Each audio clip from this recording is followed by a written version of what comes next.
समाज और समाज के लोग यदि गंजे व्यक्ति को गंजेपन के साथ ही अपना ले तो कोई भी गंजा व्यक्ति ना ही तो डिप्रेशन में जाएगा, ना ही उसका आत्मविश्वास कम होगा और ना ही कभी वो ज़िंदगी में सुसाइड करने का सोचेगा। खैर, गंजापन आज के डेट में एक बहुत कॉमन चीज़ हो चुका है, एक तरह से बीमारी कह लो, कुछ भी कह लो एंड ऑल। बहुत तरह के हेयर लॉस की बीमारी है, लाइक एंड्रोजेनेटिक एलोपेशिया एरियाटा, एलोपेशिया टोटैलिस, बहुत सारी है और बहुत सारे इसके इलाज भी उपलब्ध हैं। इसलिए गंजापन जब किसी व्यक्ति के जीवन में आता है तो कहीं ना कहीं उसके साथ में उसका आत्मविश्वास बहुत ज़्यादा क्षीण हो जाता है। आज ऐसी एक पेशेंट के बारे में बात करने वाले हैं जिनकी फ़ोटोज़ आपके स्क्रीन पे चल रही है। इनको भी काफ़ी ज़्यादा गंजापन आ रहा था, धीरे धीरे इनकी हेयर लाइन रिसीड हो गई और साथ ही साथ काफ़ी ज़्यादा अंदर तक चली गई। हेयर लाइन विजिबल नहीं हो रहा, 2-4 बाल आपको फ्रंट में दिख रहा होगा एंड मिडिल एरिया तक इनका गंजापन पहुंच चुका था। जब इनके बालों को शेव किया जाएगा दैट टाइम आपको एक स्पष्ट गंजापन दिखाई देगा एंड आप कह सकते हो इनका जो बाल्डनेस ग्रेड है वो 3 to 4 के बीच में है। 3 to 4 का बाल्डनेस ग्रेड डेफिनेटली एक अपने आप में बड़ा तो नहीं बट एक मीडियम रेंज का बाल्डनेस ग्रेड है, जिसमें हेयर ट्रांसप्लांट ही एक लास्ट उपाय है, लास्ट इलाज है। हेयर लॉस के बहुत सारे ट्रीटमेंट मार्केट में अवेलेबल हैं, बट स्टिल जो परमानेंट ट्रीटमेंट है वो है बाल्डनेस का, सिर्फ और सिर्फ हेयर ट्रांसप्लांट। हेयर ट्रांसप्लांट के लिए उन्होंने प्लान किया, बहुत सारे क्लिनिक में कंसल्ट किया, क्योंकि देखो कंसल्टेशन बहुत ज़रूरी है। जब तक आप कंसल्ट नहीं करोगे, लोगों से डिस्कस नहीं करोगे, तब तक आपको एक एक्यूरेट हेयर ट्रांसप्लांट क्लिनिक के बारे में पता लगना दैन डेफिनेटली बहुत ज़्यादा डिफ़िकल्ट होता है। उन्होंने बहुत सारे लोगों से कंसल्ट किया, बहुत सारे क्लिनिक से कंसल्ट किया एंड फिर फाइनली उन्होंने जयपुर में IFT क्लिनिक सेलेक्ट किया। क्यों किया वो मैं आपको आगे बताता हूँ।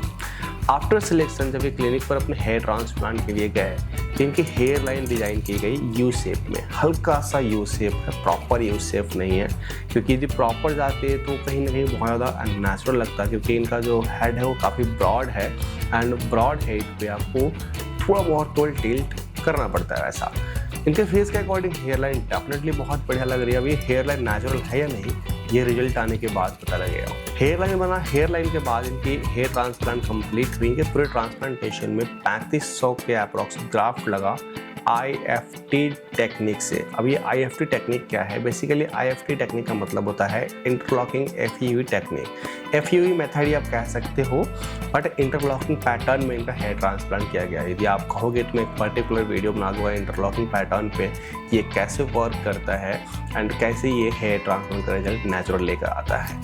आफ्टर दैट ट्रांसप्लांटेशन की जो पिक्चर्स आपके सामने चल रही है, ट्रांसप्लांटेशन के बाद इनकी फिर शेडिंग फेज स्टार्ट होती है। बीच में बहुत सारे प्रोसेस है, बहुत सारी वीडियोज़ मैंने ऑलरेडी बनाई हुई है एंड डेफिनेटली आप उन वीडियोज़ को चेक कर सकते हो, बहुत सारी इन्फॉर्मेशन आपको मिल जाएगी।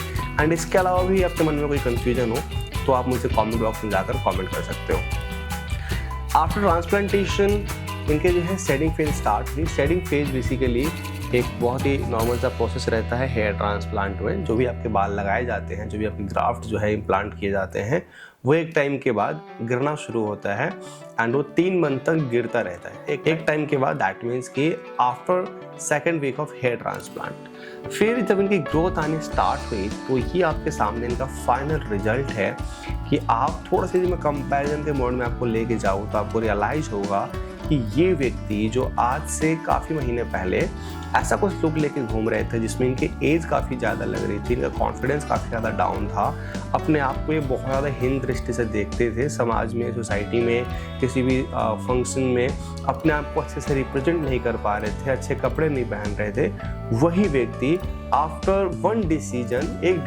एक फैसला जो काफ़ी ज़्यादा इनको बदल कर रख दिया, इनके आत्मविश्वास को बूस्ट कर दिया, इनके लुक को इन्हांस कर दिया। जो व्यक्ति 35 to 40 के आसपास लग रहे थे अब वो एक यंग एज में पहुंच चुके हैं एंड डेफिनेटली इनका काफ़ी ज़्यादा इनको प्रॉफिट हुआ है। मैं बात करूँगी पूरे स्कैल्प की ओवरऑल, तो पूरा स्कैल्प इनका भर चुका है। किसी भी एंगल से आप इनकी फोटोज या वीडियोज देखोगे तो आपको ये रियलाइज़ नहीं होगा कि इनका हेयर ट्रांसप्लांटेशन ही हुआ है। इंटरलॉकिंग पैटर्न या फिर IFT टेक्निक इसी का एक सबसे बड़ा सबूत है। इसके अलावा यदि मैं डेंसिटी की बात करूँ, आप कॉम भी करोगे तो डेंसिटी काफ़ी ज़्यादा हाई है। और क्या ही चाहिए एक हेयर ट्रांसप्लांट पेशेंट को जो हेयर ट्रांसप्लांट के लिए सर्च कर रहे हैं, जो हेयर ट्रांसप्लांट करवाना चाहता है। इंडिया में बहुत सारे क्लिनिक है जो दावा करते हैं कि आपका हेयर ट्रांसप्लांट हम सस्ते में कर देंगे, 20,000, 25,000, 30,000 में कर देंगे। कर तो देंगे हेयर ट्रांसप्लांटेशन वो, लेकिन आपको वहाँ पर एक सेटिस्फैक्ट्री रिजल्ट नहीं मिलने वाला। आपके जान को रिस्क है वहाँ पर, क्योंकि वो हाइजीन मेंटेन नहीं करेंगे, अनट्रेंड होते हैं। तो आपको ऐसे लोगों से ही बचना चाहिए एंड आपको अपने हेयर ट्रांसप्लांट के लिए बेस्ट क्लिनिक चूज करना चाहिए। यदि मुझे इस हेयर ट्रांसप्लांट को रेटिंग करना हो तो मैं 10 में से 10 नंबर दूंगा। इसमें किसी भी एंगल से कोई फॉल्ट नहीं है। हेयर लाइन बिल्कुल नेचुरल लग रहा है इनके फेस के अकॉर्डिंग। डेंसिटी बहुत हाई है, क्योंकि हैवी डेंसिटी हर किसी को चाहिए होती है हेयर ट्रांसप्लांट में। ऑब्वियस है यार, मैं पैसे खर्च कर रहा हूँ तो मुझे बाल तो चाहिए ही चाहिए। अच्छा, बात पैसे का ही, तो इनका जो कॉस्ट है वो 20 रुपीज़ पर ग्राफ्ट इनका हेयर ट्रांसप्लांट हुआ था। 3500 ग्राफ्ट लगे हैं, दैट मीन्स कि 70K इनके हेयर ट्रांसप्लांट में खर्चा आया था।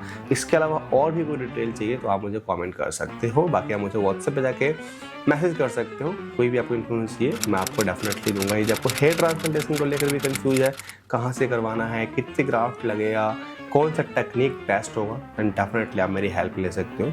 जितना मेरे से हो पाएगा उतना मैं करूँगा। ये रिजल्ट आपको कैसा लगा और आप 10 में से कितने नंबर दोगे, ये आप कमेंट कर सकते हो। Thank you so much.